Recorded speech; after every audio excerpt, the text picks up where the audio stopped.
ఇప్పుడు మనం fish fry తయారు చేసుకుందాం. ఫిష్ ఫ్రై అంటే మనం ఎప్పుడులా కాకుండా కొంచెం వెరైటీగా తయారు చేసుకుందామండి. ఇప్పుడు ఒక బౌల్ తీసుకొని దాంట్లో ఒక 2 స్పూన్ల అల్లం వెల్లుల్లి పేస్టు, హాఫ్ టీ స్పూన్ పసుపు, ఒక 2 స్పూన్ల కారం, ధనియాల పొడి, ఒక టీ స్పూన్ ధనియాల పొడి, ఒక టీ స్పూన్ జీలకర్ర పొడి, రుచికి సరిపడే ఉప్పు, చిటికెడు ఫుడ్ కలర్ వేసుకోవాలండి.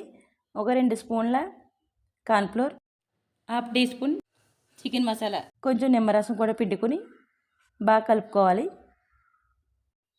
మొత్తం మసాలా అంతా బాగా కలిసేలాగా బాగా కలుపుకోవాలి. ఇప్పుడు దీంట్లో ఒక చుక్క నూనె వేసుకుని మొత్తం అంతా బాగా కలుపుకొని ఇప్పుడు ఈ మసాలా మొత్తం మనం చేప ముక్కలకు పట్టించుకోవాలి. ఇలా మసాలా మొత్తం చేప ముక్కలు పట్టిన తర్వాత ఒక అరగంట ఫ్రిడ్జ్లో పెట్టుకోవాలి. ఇప్పుడు అరగంట తర్వాత మనం డీప్ ఫ్రైకి ఆయిల్ పెట్టుకుందాం.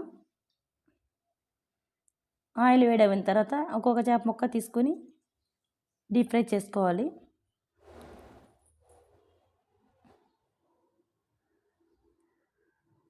ఇలా డీప్ ఫ్రై చేసుకునేటప్పుడు జాగ్రత్తగా తీసుకోవాలండి, లేకపోతే మనకు విడిపోతాయి.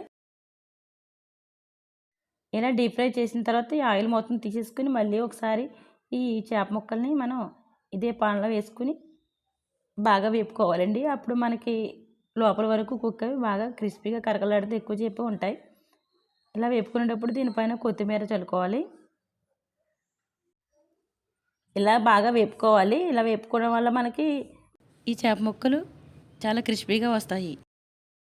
అంతేనండి, మన ఫిష్ ఫ్రై రెడీ అయిపోయింది.